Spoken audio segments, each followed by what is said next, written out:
Halo semuanya, jadi pada kesempatan kali ini saya akan menjelaskan tentang hasil proyek kami yang dimana kami memiliki proyek yang berjudul Penansil. Apa itu Penansil? Jadi Penansil adalah sebuah aplikasi perhitungan penaikan dan penurunan harga hasil panen.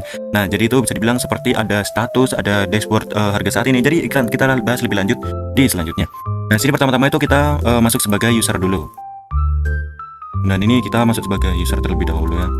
Nah, jadi itu fitur utamanya itu ada 6. Yang dimana semisal nomor 1 itu adalah dashboard harga terbaru. Nah, di sini ada hash dashboard harga terbaru, itu menampilkan harga-harga yang dimana terakhir kali kita menginput di bulan tertentu. Misal di sini saya tuh terakhir kali menginput beras itu di bulan ke-12 yang dimana harganya sekian. Nah, jadi itu juga menampilkan harga yang benar-benar paling terakhir, yang terakhir kali diinput harganya gitu. Jadi ini yang paling baru ya. Selanjutnya ada nomor 2, analisis kenaikan dan penurunan harga. Sini langsung aja kita run sini. Nah, jadi kalau misalnya itu kita punya program yang dimana menganalisis perubahan harga itu misal beras dari bulan ke-7 dan bulan ke-12. Jadi kenapa ini lompat sekitar 5 bulan? Ya karena memang saat itu saya melompat mengisinya dan itu tidak ada perbedaan harga. Jadi itu akan muncul status sama. Jadi kalau misalnya ada juga wortel, ini bulan pertama dan ini bulan pertama, ini sebenarnya itu saya salah mengisi harusnya bulan kedua. Jadi itu selisihnya sekitar 13.000 yang dimana itu naik. Jadi kalau misalnya sama itu dia akan menampilkan sama, kalau naik dia akan menampilkan naik. Nah, selanjutnya yaitu ada lihat riwayat harga per komoditas. Jadi langsung aja kita run sini. Yang pertama-tama itu ada misal kita coba C005 yaitu kentang. Nah, ini akan menampilkan periode bulan pertama dan bulan ketiga. Jadi itu kalau misalnya bulan pertama kita input harganya 23.000 dan bulan ketiga kita input harganya 28.000. Yang dimana ini naik sekitar 5.000 ya. Ini juga udah sesuai di sini. Yang dimana itu naik juga 5.000. Jadi itu untuk lihat harga riwayat per komoditas. Jadi selanjutnya adalah kelola data komoditas. Jadi yang pertama-tama ini yang nomor 1 itu ada lihat semua komoditas. Nah, ini gunanya adalah untuk menampilkan mirip seperti yang dashboard tadi, dimana itu sudah yang terbaru. Selanjutnya yang nomor 2 adalah tambah komoditas baru. Nah, jadi di sini tuh kita tuh bisa menambahin komoditas yang baru. Misal kita menambahin C006 yaitu telo misalnya. Dan satuannya itu kilo. Nah, maka dia akan menampilkan yang terbaru juga. Jadi kalau misalnya kita tambah komoditas, ubah data komoditas, hapus komoditas, itu dia akan menampilkan ini terlebih dahulu dan akan menampilkan lagi ketika ini sudah selesai kita input untuk untuk tabel yang paling baru. Nah, jadi di sini ini periodenya belum ada. Karena apa? Karena seharusnya nanti kita akan menambahkan harga terbarunya. Jadi di sini memang belum ada harganya, akan menampilkan seperti itu. Apa yang terjadi kalau misalnya tambah komoditasnya itu kita mengisinya tidak sesuai dengan format, seperti misal D006 yang ini kan pakai D. Itu maka dia tidak akan bisa. Nah, untuk kembali kita langsung tinggal ketik batal aja di sini untuk selanjut ke fitur selanjutnya. Nah, itu ada ubah data komoditas, yang dimana ubah data komoditas ini tuh kita bisa mengubah isi dari tabel ini. Misal ID yang mau kita ubah adalah C006 yang tadi, yaitu telo misal seperti ini. Kita ganti namanya itu dengan tomat. Dan kita ganti dengan tomat.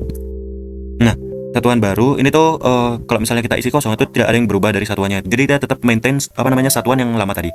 Nah, ini misalnya, ini udah terganti ya. Ini udah terganti yang awalnya itu telo menjadi tomat. Nah, itu adalah ubah data komoditas. Selanjutnya adalah hapus komoditas. Jadi itu kita bisa menghapus komoditas yang kita tidak inginkan. Misalnya kita udah berhenti jualan atau udah berhenti restocking tomat.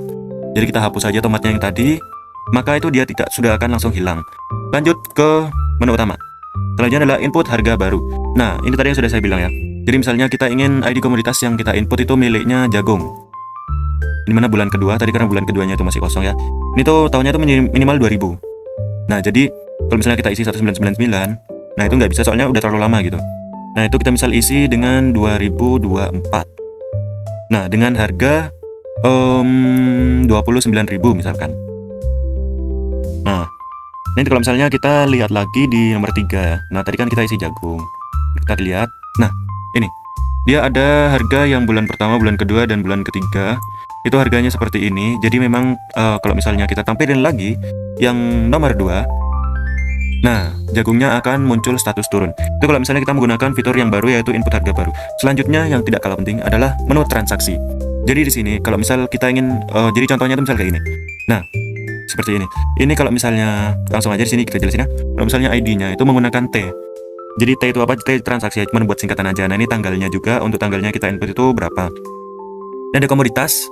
Komoditas yang tadi yang sudah ada di tabel-tabel itu untuk type in, out. Ini maksudnya apa? Maksudnya in itu adalah kita itu membeli. Jadi membeli jagung atau semisal membeli tomat, itu yang kita beli akan masuk ke dalam kategori in. Yang dimana in ini berarti kita itu membeli. Untuk out adalah kalau semisal kita itu menjual. Nah, jadi kalau misal kita menjual itu maka akan menampilkan out atau bisa dibilang kita itu memilih yang out. Jadi langsung aja di sini kita coba ya. Ini harus berupa T. Nah, kalau misalnya D0617 gitu misal. Ini nggak bisa. Soalnya kita memang memberikan formatnya yaitu T. Nah, di sini langsung aja kalau misal T18 ya, karena di sini yang baru. Nah, ini ada tanggal, formatnya itu adalah tahun, bulan, hari. Kalau misalnya kita isi bulannya itu tidak sesuai dengan format, misal 24.000 tahun, terus ada 100 bulan, terus ada 32. Nah, makanya tidak akan sesuai. Selanjutnya misal kita isi 2024, terus bulan ke-13, terus harinya misal ke-32. Nah, itu tidak sesuai karena bulannya tidak sama. Selanjutnya ada, kalau misalnya kita coba lagi nih, 2024, terus bulan ke-12, terus hari ke-32. Nah, jadi selanjutnya adalah karena ini hari maksimal itu ada 31, jadi memang nggak ada hari yang ke-32. Langsung aja di sini kita masukin aja tanggal yang benar. Tanggalnya 2024, terus bulannya berapa ya? Bulan ke-9 nih misal. Terus setelah itu hari ke-19. Nah, ini salah kenapa? Karena kita tidak memberikan 0 di depannya. Di depannya 9. Jadi memang itu nggak sesuai format. Jadi benar-benar harus sesuai format. Misalnya ini 09, terus habis ini juga 19. Nah, ini udah benar ya. Selanjutnya kita coba misal ID komunitasnya yaitu C002. Nah, ini kita misal menjual kita terus habis itu jumlahnya itu 200 kilo dengan catatan alhamdulillah laris misalnya. Nah, ketika kita tampilkan itu udah ada yang baru di sini nih. Nah, ini udah ada yang baru sesuai yang kita input tadi. Terus selanjutnya kembali dan kita misal logout. Dan selanjutnya ini adalah fitur milik admin. Jadi kalau misalnya kita masuk di sini menggunakan username admin dan passwordnya admin, maka dia akan menampilkan fitur yang sama seperti tadi hingga nomor 6.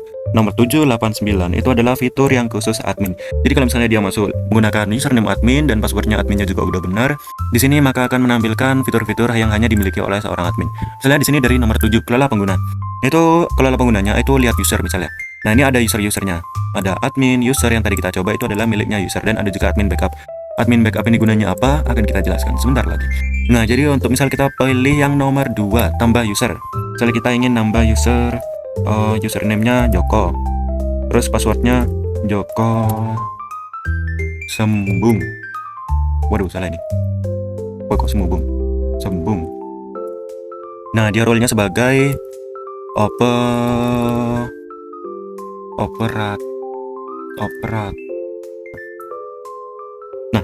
Kalau misalnya kita lihat lagi di sini tuh Jokonya langsung muncul ya, nih passwordnya Joko Sembung misalnya.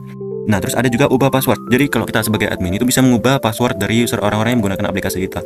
Misal ada hal yang tidak ingin terjadi itu terjadi, kita bisa mengganti passwordnya. Jadi langsung aja di sini misal username-nya itu kita ganti.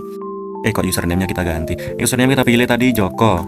Nah, password barunya adalah Joko123 misalnya kelupaan gitu ya. Nah, selanjutnya ada yang namanya hapus user. Kalau misalnya kita ingin hapus user itu dari aplikasi kita, kita pilih Joko yang tadi ya. Dan kalau misalnya kita lihat, Joko sudah resmi tidak ada di aplikasi ini. Nah, jadi langsung aja di sini yang fitur nomor 8. Lihat log aktivitas. Nah, di sini kita yang nomor 8. Nah, ini itu akan memunculkan ini adalah username-nya ya. Username-nya dan dia itu aktivitasnya ngapain. Nah, di sini tuh kita pilih untuk logout dan loginnya saja. Nah, di sini kan ada logout berhasil, logout adminnya itu berhasil, loginnya berhasil, terus adminnya juga mengunci user. Nah, ini yang terekam itu adalah kunci user, login dan juga logout. Nah, jadi ini misal ada juga kita menggunakan datetime yang real dengan versi tanggal dia itu awal masuk. Jadi kita menggunakan import datetime itu ya. Selanjutnya adalah kunci atau buka kunci user. Langsung aja sini misal kita pilih. Nah, ini akan memunculkan tabel ini terlebih dahulu ya dengan statusnya. Jadi kalau misalnya kita pengen kunci atau pengen ngeblok gitu, pengen ngeblok user, itu kita tinggal memilih saja yang ada di tabel ini. Misal seperti ini. Kalau misalnya kita pengen ngeblok user. Nah, ini ada persetujuannya. Kalau misalnya ini ada Y atau N. Kalau misalnya kita pilih P, nah itu aja gak bisa. Kita pilih A juga gak bisa. Jadi memang harus Y atau N. Misalnya kita pilih Y, kita blok. Nah, user telah terkunci. Jadi kalau misalnya kita login sebagai dia lagi ya, sebagai sebagai user lagi. Langsung aja sini misal kita pilih sebagai user. Terus ini ada user 123 passwordnya tadi ya. Nah, maka dia akan menampilkan akun Anda terkunci oleh admin. Jadi dia udah nggak bisa masuk lagi. Terus kalau misalnya kita pengen membuka blokirannya tadi, itu maka kita harus masuk lagi sebagai admin 123. Nah, di sini ada. Nah, ini maka statusnya akan menjadi terkunci yang dimana dia itu udah gak bisa login lagi. Jadi kalau misalnya kita pengen buka itu lagi, kita tinggal masukin username-nya user. Nah, kalau misalnya kita buka kunci ya tinggal pencet Y aja. Nah, di sini berarti dia udah terbuka ya. Jadi kalau misalnya kita pilih yang nomor 9 lagi, maka dia statusnya akan menjadi aktif. Nah, gunanya admin backup ini apa tadi? Karena kalau misalnya kita nggak sengaja ngeblok admin nih misal, jadi masih ada admin backup yang dimana role-nya itu admin, jadi dia punya fitur yang sama seperti admin tadi untuk ngebuka blok-blokan ini tadi. Jadi kalau misalnya ada hal yang tidak ingin terjadi itu terjadi. Nah, ini kalau misalnya ada username yang tidak ada, tadi Joko itu ya. Jadi dia akan menampilkan username tidak ditemukan. Jadi langsung aja kita kembali di sini.